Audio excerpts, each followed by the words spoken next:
नमस्कार। आज के इस वीडियो में आपका हार्दिक स्वागत है। आज हम हठ योग के विषय में पढ़ेंगे, हठ योग के विषय में जानेंगे कि हठ योग क्या है। और यदि हम परीक्षा के दृष्टिकोण से देखें तो हठ योग यूजीसी नेट योगा का जो पाठ्यक्रम है उसकी पहली यूनिट है फाउंडेशन ऑफ योगा। उसके अंतर्गत हठ योग को पढ़ना है। इसके साथ ही यदि हम सीबीएसई के क्लास 11-12 का जो पाठ्यक्रम है योग विषय का उसको हम देखें तो उसके अंतर्गत भी पहली यूनिट के अंतर्गत जो major schools of yoga main topic है उसके अंतर्गत हठ योग को पढ़ना है। तो ये तो था परीक्षा के दृष्टिकोण से हठ योग का महत्व। इसके साथ ही हम आज समाज में जो भी हठ योग की क्रियाएं देखते हैं, जो पंचकर्म सेंटर में जाते हैं लोग षटकर्म आदि की क्रियाएं करवाते हैं, बीमारियों को दूर करने के लिए ये लोग प्राणायाम करते हैं, आसन करते हैं, ध्यान आदि करते हैं तनाव दूर करने के लिए। तो ये सारी जो क्रियाएं हैं ये सब हठ योग के अंतर्गत आती हैं।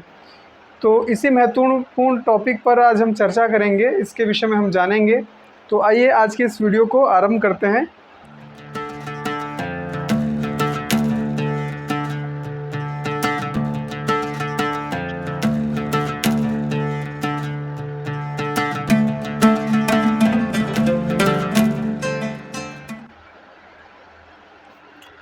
तो आज के हमारे इस हठ योग के टॉपिक के अंतर्गत हम पढ़ेंगे कि हठ योग की परिभाषा क्या है, हठ योग के कौन कौन से प्रमुख तत्व हैं और हठ योग के कौन कौन से प्रमुख ग्रंथ हैं। तो आइए सबसे पहले हम शुरू करते हैं इसकी परिभाषा से। इसकी परिभाषा को यदि हम देखें तो सिद्ध सिद्धांत पद्धति में इसकी परिभाषा बताई गई है। हकार कीर्तितः सूर्यस् ठकार चंद्र उच्यते सूर्य चंद्र मसुर योगात हठ योग निगद्यते। यानी कि हकार कीर्तितः सूर्यस् ठकार चंद्र उच्चते, ये दो अक्षरों से मिलकर के हठ योग बना है।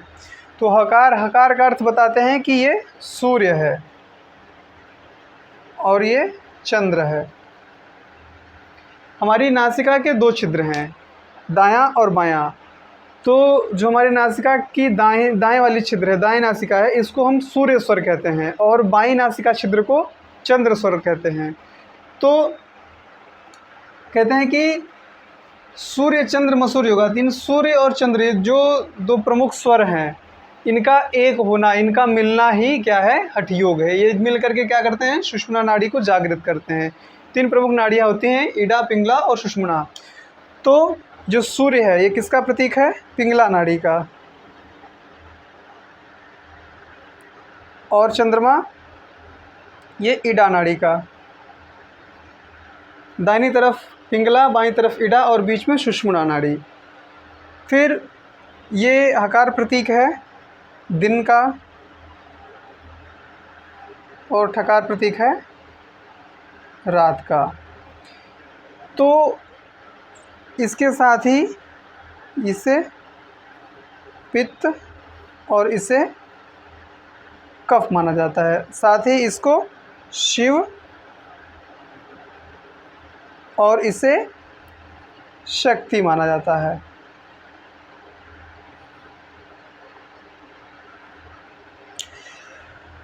तो सूर्य और चंद्र नाड़ी का एक होना ही क्या है, हठ योग है। पीड़ा और पिंगला नाड़ी का एक होना ही क्या है, हठ योग है। यानी कि 72,72,10,201 नाड़ियाँ हमारे शरीर में बताई जाती हैं, जिनमें सबसे प्रमुख 3 नाड़ियाँ होती हैं, इडा, पिंगला और सुषुम्ना। तो मुख्य उद्देश्य हठ योग का क्या है कि जो हमारे स्वर हैं इनको बराबर करना और सुषुम्ना नाड़ी को जागृत करना, सुषुम्ना नाड़ी में प्राण प्रवाहित कराना। तो ये तो हठ योग का एक प्रकार से अर्थ या परिभाषा कह सकते हैं हो गया। और इसके साथ ही हठ योग के विषय में कहा गया है कि केवलम राजयोगाय हठ विद्योपदिश्यते। यानी कि जो ये हठ विद्या है इसका उद्देश्य क्या है, किस लिए है, कहाँ पर है, राजयोग की प्राप्ति। हठ योग का उद्देश्य क्या है, हठ योग का उद्देश्य है राजयोग की प्राप्ति। केवलम राजयोगाय हठ विद्योपदिश्यते, यानी हठ योग को राजयोग की प्राप्ति के उद्देश्य से किया जाता है। तो ये इसका अर्थ और उद्देश्य परिभाषा हम कह सकते हैं हो गया। आइए अब हम जानते हैं कि हठ योग के कौन कौन से प्रमुख तत्व हैं। यदि हम हठ योग के ग्रंथों को देखें तो अलग अलग ग्रंथों में अलग अलग प्रकार के इसके अंग बताए गए हैं। किसी में षडंग योग, किसी में चतुरंग योग, किसी में अष्टांग योग, किसी में सप्तांग योग। तो प्रमुख रूप से देखें तो योग के 7 तत्व सभी ग्रंथों में हमें दिखाई देते हैं। ये 7 तत्व हैं। सबसे पहले है षटकर्म, फिर है आसन, फिर है मुद्रा,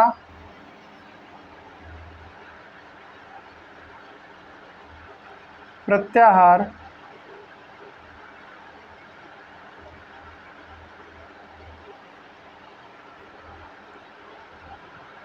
फिर है ध्यान, प्रत्याहार के बाद है प्राणायाम,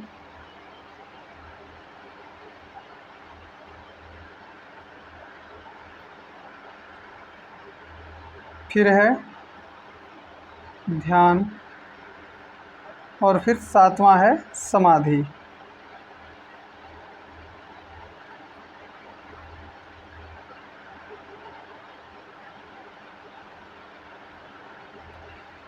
तो आइए एक एक करके इनके विषय में हम जानते हैं कि ये 7 तत्व क्या हैं।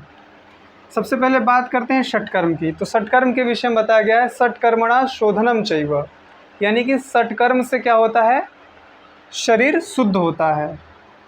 ये क्या है, एक शोधन क्रिया है, क्लींजिंग टेक्निक है। आप देखते होंगे कि षटकर्म कराने के लिए लोग षटकर्म सेंटर, पंचकर्म सेंटर में, पतंजलि वेलनेस में, अन्य जगहों पर जाया करते हैं, जिसमें षटकर्म की अलग अलग क्रियाओं के द्वारा शरीर का शोधन किया जाता है। तो षटकर्म की प्रमुख जो क्रियाएं हैं उनके विषय में भी हम चर्चा कर लेते हैं। कौन कौन सी क्रियाएं हैं। षट का अर्थ होता है 6, कर्म यानी क्रियाएं। तो 6 क्रियाएं कौन कौन सी हैं शरीर के शोधन की 6 क्रियाएं। पहला है धौति, बस्ती, नेति, त्राटक, नौली या इसे लौलिकी भी कहते हैं,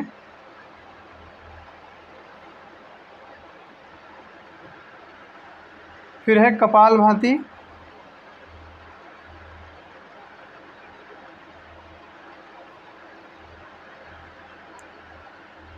तो ये 6 प्रकार की प्रमुख क्रियाएं। पहला क्या है, धौति, बस्ती, नेति, त्राटक, नौली और ये छठा कपालभाति।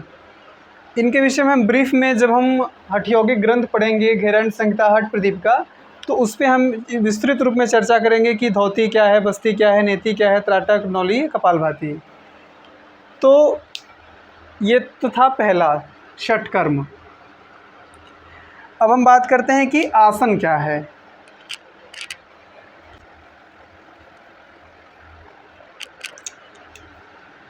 दूसरा आसन। तो आसन के विषय में बताया गया है स्थिर सुखम आसनम, यानी कि स्थिरता पूर्वक, सुख पूर्वक किसी भी स्थिति में स्थिर रहना, यही क्या है, आसन है। और इससे क्या फ़ायदा होता है, आसनेना भवे दृढ़म, यानी इससे क्या होता है, दृढ़ता आती है, दृढ़ता आ जाती है, यानी कि शरीर हमारा मजबूत होता है, बलिष्ठ होता है, शरीर हमारा फ्लेक्सिबल होता है, लचीला होता है, मांसपेशियों में बल आता है, शरीर के रोग भी दूर होते हैं आसनों के करने से। लेकिन क्या कहा गया है, स्थिर सुखम आसनम। आज लोगों को देखते होंगे आप कि वो बहुत ज़ोर ज़बरदस्ती, बहुत स्ट्रेचिंग करते हैं, बहुत खिंचाव करते हैं, जिसमें कभी कभी उनको दिक्कतें भी आने लगती हैं। तो ज़ोर ज़बरदस्ती पूर्वक जो क्रिया की जाती है उसे आसन नहीं कहते हैं। स्थिर सुखम आसनम, सुखपूर्वक स्थिर रहना, यही क्या है, आसन है। यदि आसनों की संख्या के विषय में देखा जाए तो कहा गया है कि आसनानि समस्तानि यावंतो जीव जंतव, यानी कि जितने प्रकार के जीव जंतु हैं उतने प्रकार के आसन बताए गए हैं। यानी 84 लाख योनियाँ बताई गई हैं और 84 लाख आसन है। तो इसलिए 84 लाख आसनों को नहीं पढ़ना है, जो प्रमुख आसन है, जैसे घेरन संहिता में 32 आसन है, इस प्रकार से अलग अलग ग्रंथों में अलग अलग आसन हैं। और आसनों को देखा जाए तो दो तरह के आसन बताए जाते हैं, एक क्रियात्मक और एक स्थिरता वाले। क्रियात्मक आसन वो होते हैं जिसमें हम शरीर को लचीला बनाने का प्रयास करते हैं, शरीर को मजबूत बनाने का प्रयास करते हैं। और स्थिरता वाले आसन वो होते हैं जिसमें हम बैठ करके ध्यान करते हैं, प्राणायाम करते हैं। तो ये आसनों की कैटेगरी के दृष्टिकोण से देखें तो ये दो तरह के कैटेगरी इसकी हो गई, और संख्या तो अनंत है। यदि मुद्रा की बात करें तो मुद्रा के विषय में कहा गया है कि मुद्रया स्थिरता च, यानी मुद्रा से क्या होती है, स्थिरता आती है। स्थिरता आज समाज में हम देखते हैं लोगों को कि वो अस्थिर हैं, मानसिक रूप से भी और भावनात्मक रूप से भी।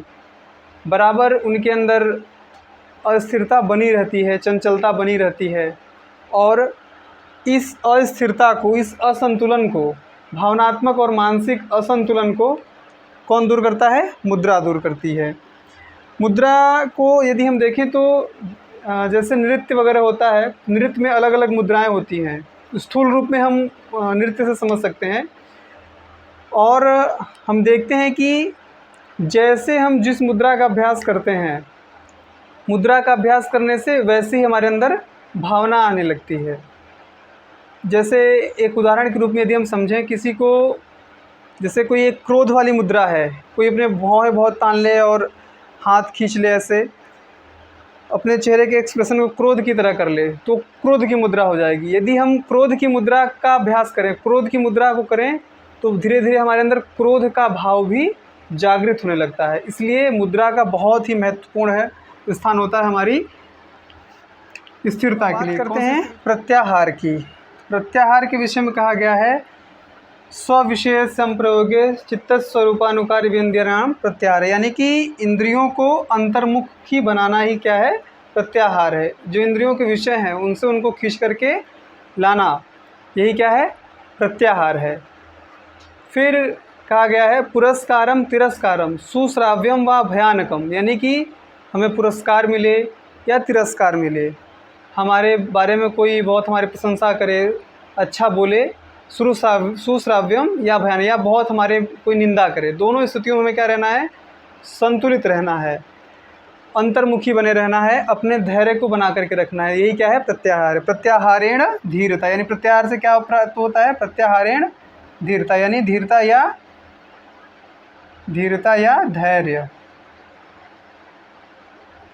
ये किससे प्राप्त होता है? धैर्य, प्रत्याहार से। फिर बात करते हैं प्राणायाम की। प्राणायाम के बारे में बताया गया, प्राणायाम चलाघवम, यानी प्राणायाम से क्या आती है? शरीर में लघुता आती है, हल्कापन आता है। ये किससे होता है? प्राणायाम से। तस्मिन् श्वास प्रश्वास और गति विच्छेद प्राणायाम, यानी श्वास प्रश्वास की गति विच्छेद करना ही, यही क्या है? प्राणायाम है। और प्राणायाम से क्या प्राप्त होती है? लघुता प्राप्त होती है। हठयोग के ग्रंथों को भी हम आगे पढ़ेंगे, उसमें हम इसको हम बहुत विस्तृत में पढ़ेंगे। अभी हम केवल एक सामान्य परिचय लेते हुए आगे बढ़ते हैं। फिर छठा तत्व है योग का, हठ योग का, ध्यान। ध्यान के विषय में बताया गया है, ध्यानात् प्रत्यक्षम आत्मनः, यानी कि ध्यान से क्या होता है? आत्म साक्षात्कार। आत्म साक्षात्कार की स्थिति किससे प्राप्त होती है? ध्यान से। ध्यान से और क्या होता है? ध्यान हेयास तद्वृत्त, यानी ध्यान क्या करता है? हमारे चित्त की जो वृत्तियां हैं उनका हेय करता है, उनको समाप्त कर देता है। फिर सातवां जो प्रमुख तत्व है वो है समाधि।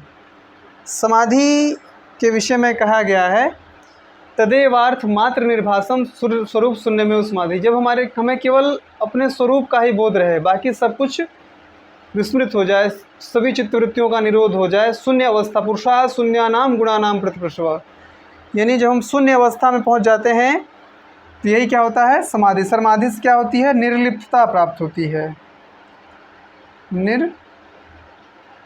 निर्लिप्तता।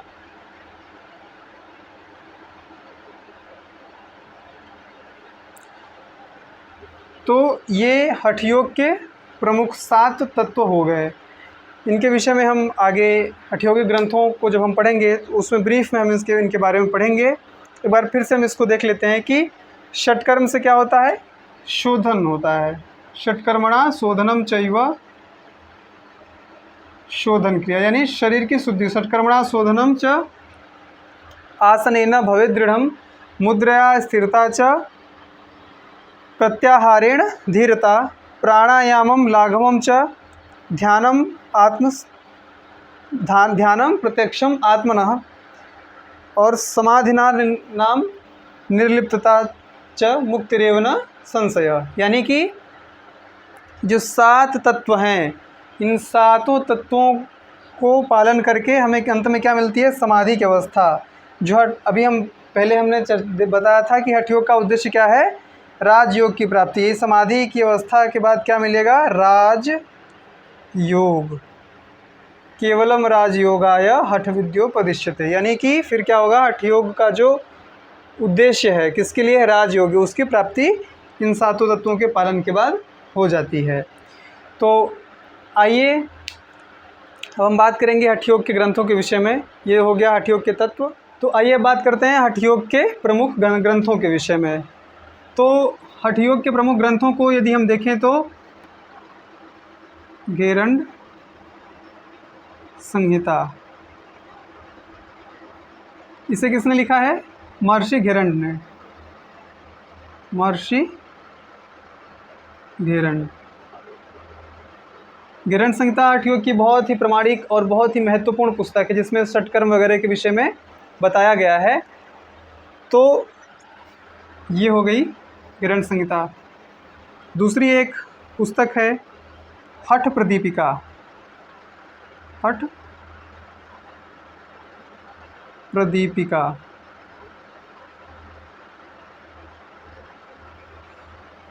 हठ प्रदीपिका के रचयिता जो हैं वो स्वामी स्वात्माराम जी हैं, स्वामी स्वात्माराम।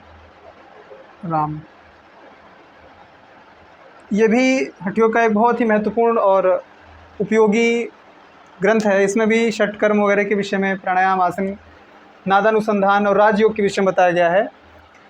तो इसके साथ ही आगे बढ़ते हैं, गोरक्ष संहिता।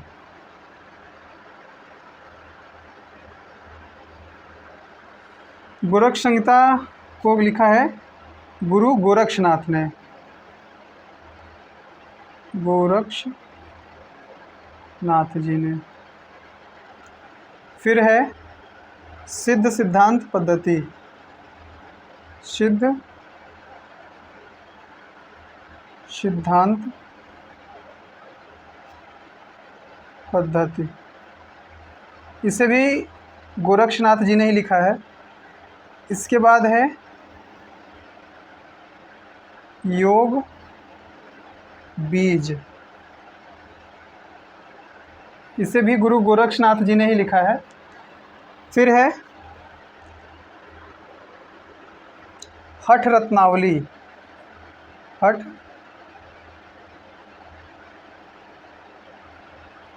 रत्नावली, इसे श्रीनिवास योगी ने लिखा है, श्रीनिवास योगी, ये हठ रत्नावली के लेखक हैं। फिर अगला महत्वपूर्ण जो हठ योग का ग्रंथ है वो है शिव संहिता, शिव संहिता। तो ये हठ योग के प्रमुख महत्वपूर्ण हठ योगी ग्रंथ हो गए। अगले वीडियोस में हम एक एक करके इन सारे ग्रंथों को पढ़ेंगे, सारे ग्रंथों के विषय में जानेंगे। तो इसके साथ ही हम आज की इस वीडियो को यहीं पर विराम देंगे। यदि इस टॉपिक से संबंधित आपके मन में कोई डाउट हो, कोई शंका हो, तो उसको आप कमेंट बॉक्स में लिख सकते हैं, और यदि आपका कोई सुझाव हो तो उसे भी आप अवश्य दें। वीडियो को देखने के लिए बहुत बहुत धन्यवाद। नमस्कार।